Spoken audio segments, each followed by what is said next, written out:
Ang musang o Asian palm civet, Paradoxurus hermaphroditus, ay isang maliit na mammal na matatagpuan sa Timog at Timog Silangang Asya, kabilang ang Pilipinas.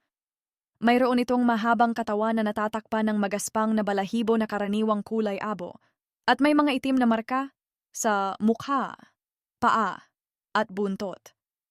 Ang haba ng katawan nito ay humigit kumulang 53 sentimetro, na may buntot na umaabot sa 48 sentimetro, at timbang na nasa pagitan ng 2 hanggang 5 kilo. Isang omnivore ang musang na kumakain ng iba't ibang prutas tulad ng berries, mangga, at kape, pati na rin ng maliliit na hayop at insekto.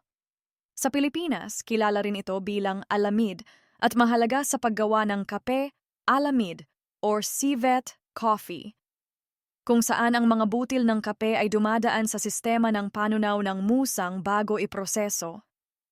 Alam mo ba na ang musang ay may kakayahang maglabas ng amoy na kahawig ng pandan? Ang natatanging amoy na ito ay nagmumula sa kanilang anal scent glands na ginagamit nila bilang depensa kapag nanganganib o nagugulat. Like, follow and share.